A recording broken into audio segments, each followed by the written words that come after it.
تقوی الہی کے حصول کے لیے جہاں بہت سارے امور وہ مجھے بنتے ہیں اس بات کے کہ ہم متقی بنیں، ہم تقوی اختیار کریں، وہاں ایک ایسا امر کہ اگر ہماری اس پہ توجہ ہو تو یہ قوی گمان ہے کہ ہم متقی بن جائیں، اور وہ عمل وہ کام وہ اس بات پہ توجہ کہ ہماری زندگی کی ہر حرکت و سکون اور ہمارا ہر کام وہ ریکارڈ ہو رہا ہے۔ تم جہاں بھی ہو جو عمل کرنا ہے تمہیں اختیار ہے، خداوند تبارک تعالیٰ نے ارادہ اور اختیار دیا ہے، لیکن ایک بات یاد رہے کہ تمہارے عمل کو خدا دیکھ رہا ہے، دیکھتا ہے، خدا کے سامنے ہے تمہارا عمل، وَرَسُولُهُ اور خدا کے رسول کے سامنے ہے، والمؤمنون اور مومن ہمارے عمل پر نظر رکھتے ہیں، اشراف رکھتے ہیں۔ اس بات پہ اگر ہماری توجہ ہو تو پھر گناہ بہت بعید ہے کہ انسان انجام دے، نافرمانی انجام دے، ایسا کام انجام دے جو نازیبا ہو۔ ہم بعض اوقات ایسا کام جو گناہ نہیں ہوتا، جو حرام بھی نہیں ہوتا، حتیٰ شریعت کی نظر میں مکروہ بھی نہیں ہوتا، لیکن صرف سماج میں اس کو برا سمجھا جاتا ہے، تو میں اگر دیکھ رہا ہوں کہ 4 لوگ دیکھ رہے ہیں تو میں سماج میں وہ کام نہیں کرتا، 4 بندوں کے سامنے وہ مقام انجام نہیں دیتا کہ 4 لوگ دیکھ رہے ہیں، 4 دوست دیکھ رہے ہیں، کیا کہیں گے کہ یہ کیسی حرکت انہوں نے انجام دی۔ تو جہاں یہ احساس ہو کہ میرے ہر عمل کو خدا دیکھ رہا ہے، اس کی نظروں کے سامنے ہوں میں، کوئی پردہ نہیں ہے، ہم چاہے جتنے پردوں میں چھپ جائیں، جتنی تاریکیاں ہوں، جتنے دروازے بند کیے ہوئے ہوں، لیکن خدا کی نگاہ سے تو ہم اپنے آپ کو نہیں چھپا سکتے، نہ فقط خدا کی نگاہ سے، رسول اللہ کی نگاہ سے۔ بعض روایات میں ہے کہ آپ فرماتے ہیں کہ ظاہراً منڈے کا سوموار کا دن، جیسے مجھے یاد ہے روایات میں ذکر ہوا ہے کہ سرکار فرماتے ہیں یوم الاثنین تمہارے اعمال میرے پاس پیش کیے جاتے ہیں، میرا عمل جو بھی میں بولا، جو بھی میں نے دیکھا، جو بھی میں نے سوچا، جو بھی میں نے کیا، وہ کس کے سامنے یہ کتاب جا رہی ہے؟ یہ اللہ کے نبی کے سامنے پیش ہو رہی ہے۔ اور اگر مجھے تھوڑا سا سرکار نبی اکرم صلی اللہ علیہ وسلم کی حرمتوں کا احساس ہو، تھوڑا سا آپ کے ساتھ میرا کوئی رابطہ ہو نبی اور امتی کا، تو میں پھر سوچ سمجھ کے ہر بات کروں گا، سوچ سمجھ کر ہر کام کروں گا۔ ہاں، یہ ان کی نظر عفو و رحمت ہے، وہ ہماری بدعمالیوں کو بھی دیکھتے ہیں، پڑھتے ہیں، لیکن ہمارے لیے طلب دعا کرتے ہیں، طلب استغفار کرتے ہیں۔ گناہ میرا، میں نے استغفار نہیں کی، مجھے پتہ نہیں، پرواہ ہی نہیں کی، لیکن وہ کریم ہستی میرے لیے خدا کی بارگاہ سے استغفار کرتی ہے۔ مومنین میں ائمہ طاہرین موجود ہیں، شامل ہیں سب سے پہلے مرحلے پر، اور حتیٰ بعض روایات کے مطابق ہمارے وہ مرحومین جو اس دنیا سے چلے گئے، وہ بھی ہمارے عمل پر نگاہ رکھتے ہیں۔ یہ نہ سمجھیں کہ میں نے فلاں گناہ کیا، میں نے پردوں میں چھپ کے کیا، نہیں، میرے والد بزرگوار جو بظاہر دنیا میں نہیں لیکن اس عالم برزخ میں دیکھ رہے ہیں، میرے بچے نے آج کیا حرکت انجام دی۔ یہ جو نیئر ڈیتھ ایکسپیرینسز جو لوگ ان سے گزرتے ہیں، اور آپ میں سے ممکن ہے ماہ مبارک رمضان میں بعض لوگوں نے اگر آپ ایران کی جو نشریات ہوتی ہیں ٹی وی کی، ان پہ کسی ایک چینل پہ چند سالوں سے ایک پروگرام پورے ماہ رمضان میں آتا ہے، زندگی پس از مرگ کے عنوان سے، وہ اس میں مومنین کے جو وہ تجربات ہیں جن میں کوئی کوما میں چلا جاتا ہے یا بظاہر آتا ڈیتھ اس کی ہو جاتی ہے، لیکن واقعا نہیں مرا ہوتا، بعد میں پھر زندہ ہو جاتا ہے، وہ پورا مہینہ، اور اس میں وہ غیر مسلموں کے بھی بعض وہ نظریات اور مشاہدات اور تجربات لے آتے ہیں، ابھی بھی نیٹ پہ موجود ہے، اگر کوئی سرچ کرے زندگی پس از مرگ کے نام سے، بہت سبق آموز وہ سلسلہ ہوتا ہے، اور اس میں عجیب و غریب قسم کے مکاشفات ہوتے ہیں کہ ایک روح بدن سے جدا ہو جاتی ہے، اور وہ پھر نہ فقط اپنے بدن کو، اپنے پورے محلے والوں کو، اپنے ڈاکٹرز کو، ڈاکٹر نے کیا کوتاہی کی، لوگوں نے جب کوما سے اس میں آئے، ہوش میں آئے، تو بتایا فلاں نرس نے میرے ساتھ یہ زیادتی کی تھی، اور بعد میں جب ریسرچ کی تو پتہ چلا واقعاً اس نے ایسا کیا ہے، فلاں نرس فلاں جگہ بیٹھ کے یہ بات کر رہی تھی، فلاں اپنے فون پہ اپنے دوست کے ساتھ چیٹ کر رہا تھا۔ یہ باتیں تو اسی دنیا میں جو صرف کوما میں چلا گیا ہے، برزخ میں صالح مومن، اس کی ہمارے اعمال پر نظر ہے کہ ہم کیا انجام دے رہے ہیں۔ یہ پھر فقط یہ نہیں ہے، وہ ہمارا ایک ایک عمل وہ ہمارے نام اعمال میں لکھا جا رہا ہے، اور میدان محشر میں جب یہ نام اعمال انسان محشر میں معشور ہوگا تو اپنے نام اعمال کو پائے گا، یلقاہ کتاب منشورا، اور کیا اس سے پہلے ارشاد فرمایا کہ کل انسان الزمناہ طائرہ فی عنقہ، ہم نے ہر انسان کی گردن میں اس کا نام اعمال لٹکایا ہوا، ایک تعویذ ہے جو ہمارے گلے میں لٹکا ہوا ہے، اور اس میں میری ہر حرکت، میرا ہر سکون، میری ہر اطاعت، میرا ہر گناہ لکھا جا رہا ہے۔ اور بروز محشر اس سے پہلے کہ خدا عدالت لے، یہ کتاب دے دی جائے گی، جیسے میرے سامنے اب یہ کتاب کھلی ہے، یوں میرے سامنے ہر ایک کے سامنے رکھ دی جائے گی یہ کتاب کہ القاہ منشورا، کھول کر اس کے سامنے یہ کتاب پیش کر دی جائے گی جو ساری زندگی میں لکھی جاتی رہی۔ کفا بنفسک الیوم حسیبا، ایک آواز آئے گی، آج تو اپنے نام اعمال کو خود پڑھ، یہی تیرے لیے قاضی کافی ہے،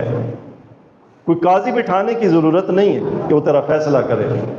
تو اپنا نام اعمال پڑھ، اس میں سب کچھ لکھا ہوگا، خود تو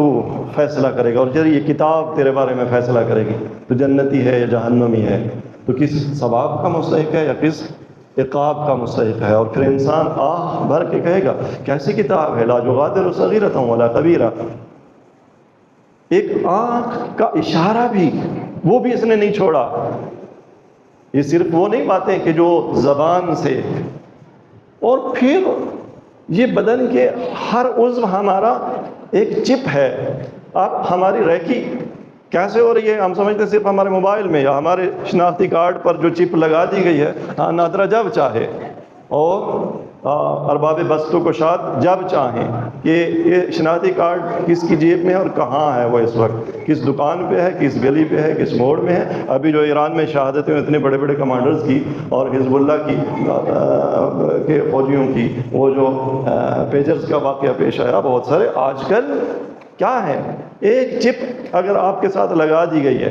آپ دنیا کے کسی کونے میں بھی ہوں، ایک نقطہ آپ کا معلوم ہے، اسی نقطے پہ میزائل آ کے ہٹ کر سکتا ہے، سارا کچھ ریکارڈ ہو رہا ہے۔ تو خدا نے ہر عضو کو چپ بنا دیا ہے۔ یہ آنکھ میرے میں کے ساتھ لگی ہوئی ایک چپ ہے جو سب کچھ ریکارڈ کر رہی ہے کہ میں نے کیا دیکھا، کہاں میں نے نظریں جھکائیں، کہاں میں نے نظریں اٹھائیں۔ یہ میری زبان میری چپ ہے، یہ میرے ہاتھ، یہ قوت لامسہ میری چپ ہے، میرے تمام اعضاء یہ میرے میں کے ساتھ لگی ہوئی چپ ہیں جو پوری زندگی کا ڈیٹا سیو کر رہے ہیں۔ جس دن میں نے کہا بروز محشر کہ نہیں باراللہ میں نے تو فلاں نامحرم کی طرف نظر نہیں اٹھا کے دیکھی تھی، یہ آنکھ بولے گی، یہ گواہی دے گی تو نے میرے ذریعے سے دیکھا تھا، اس جگہ دیکھا تھا، یہ آنکھ گواہ ہوگی، یہی زبان گواہ ہوگی، یہی کان گواہ ہوں گے۔ پوری زندگی کی کتاب، پوری زندگی کا نام عمل وہ ہے اور میں ہوں۔ ہاں اب بھی وقت ہے، اب بھی وقت ہے، ابھی وقت ہے۔ وہ پوری لکھی ہوئی کتاب، اس کی ساری غلطیاں مٹائی جا سکتی ہیں، اس کی ساری غلطیاں ڈیلیٹ کی جا سکتی ہیں ایک آنسوں کے ذریعے، ایک آنسوں کے قطرے کے ذریعے۔ یہ جو نیئر ڈیتھ ایکسپیرینسز کی میں بات کر رہا تھا نا، اور اس چینل سے، اس میں ایک بہت اگر کسی کے پاس فرصت ہو تو ایک کاش اس کو ترجمہ کر سکے. بہت سبق آموز ایک چیز ہے. صرف ایک واقعہ اس میں جو میں نے ایک شخص کا سنا، کوما میں چلا گیا اور اس کو جو اس عالم میں، کوما کے عالم میں جو اس کو عذاب ہوا، 2 طرح کا عذاب. ایک ٹھنڈک کا عذاب، اس کی روح کو ایک ایسی جگہ پہ لے جایا جاتا تھا جہاں وہ سردی کے عذاب میں مبتلا ہو جاتا تھا. یعنی وہ اس کا کہنا تھا کہ میں توصیف نہیں کر سکتا کہ کتنی ٹھنڈک میں مجھے لے جایا جاتا، لیکن ٹھنڈک میں ہوتے ہوئے بھی پیاسا، باہر آیا تب بھی پیاسا. تو ایک مقام پہ وہ کہتا ہے، بیان کرتا ہے کہ میں اس عالم میں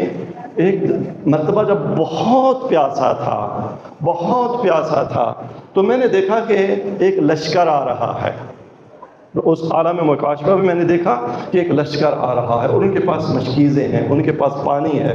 اور مجھے توقع بن گئی کہ اب یہ آ رہے ہیں، ان سے پانی مانگوں گا. تو کہتے ہیں کہ ایک سپاہی گزرتا رہا اور میں ان سے پانی مانگتا رہا، لیکن وہ سب یہ کہتے ہمیں اجازت نہیں ہے تجھے پانی دینے کی، ہمیں تجھے پانی پلانے کی اجازت نہیں ہے. لیکن سب اشارہ کرتے تھے کہ پیچھے جیسے کوئی کمانڈر آ رہا ہوتا ہے، کوئی سپہ سالار آ رہا ہوتا ہے، وہ اشارہ کرتے تھے کہ وہ اگر آپ کو پانی پلا سکا تو وہ پانی پلائے گا. تو جب یہ لشکر گزرا، آخر پہ ایک نوجوان بلند قامت حسین وہ آیا. اچھا، یہ ظاہراً بے ہوشی، جیسے کوئی بے ہوشی کی حالت میں اس طرح سے، تو اس نے نوازش کی. تو اس نے اس سے پانی مانگا. کہتے ہیں کہ انہوں نے مجھے پانی پلایا. تھوڑی بہت میری جو نقل قول ہے اس میں اپ ڈاؤن ہو سکتے ہیں، لیکن روح مطلب یہی ہے. تو میں نے دیکھا کہ متوجہ میں ہوا کہ اس ہستی کے بازو نہیں تھے، اس کے بازو قلم شدہ تھے. اور وہاں مجھے پتہ چلا، اس وقت مجھے توجہ گئی کہ یہ حضرت ابی الفضل العباس علمدار ہے، جو وہاں پر مجھے پانی پلا رہے ہیں. یہ ہستیاں ایسے بہت تجربات، کہیں امام مظلوم کربلا، کہیں اور شہداء کربلا کے، وہ سننے والی چیز ہے. تو وہ جو بھری ہوئی کتاب ہے، جس کو ابھی اگر میرے سامنے رکھ دیا جائے تو میں شرم سے پانی ہو جاؤں. وقت ہے، ابھی بھی وقت ہے. ہاں، انہی ہستیوں کے صدقے میں، وہ ہستی جن کی ماں جب مدینہ کے قبرستان میں جاتی تھی اور وہاں پہ پھر بلند روتی تھی، اور مروان جیسا مرعون بھی ان کے گریے کو تحمل نہیں کر سکتا تھا. وہ ہستی جب بیویاں ان سے ملنے آتی، اور چونکہ ان کی زبان پر نام ام البنین یہ وہ نام جاری ہوتا تھا، تو پھر وہ بیوی کہتی تھیں وَيْكَ لَا تَدَّعِينَ أُمَّ الْبَنِينَ، مجھے آپ ام البنین نہ کہا کرو. کانت لی بنونا، میرے بیٹے تھے جن کی وجہ سے مجھے بچوں اور بیٹوں کی ماں کہا جاتا تھا. اب تو میرا کوئی بیٹا نہ رہا، اب تو میرا کوئی بیٹا نہیں ہے. تم جب ام البنین کہتی ہو، مجھے وہ 4 شعر اپنے یاد آ جاتے ہیں. مجھے وہی فاطمہ ہی کہو، اب ام البنین نہ کہو. اور پھر بی بی کربلا کا رخ کرتی، ایک جملہ کہتے ہیں ابی الفضل العباس سے مخاطب ہو کر، عباس مجھے خبر پہنچی ہے کہ تیرے بازو قلم کرتی ہے،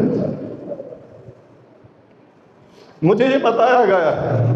تیرے دونوں بازو قلم ہو گئے تھے. اور پھر ایک جملہ بھی اس ملعون سے کہتی جس نے اس حال میں عباس کے سر میں لوہے کا گرز مارا تھا، جب عباس کے بازو نہ تھے اور آپ پھر گھوڑے کی زین میں سنبھل نہ سکے تھے. بی بی کہتی ظالم، مجھے پتا چلا تو نے میرے عباس کے سر میں لوہے کا گرز مارا.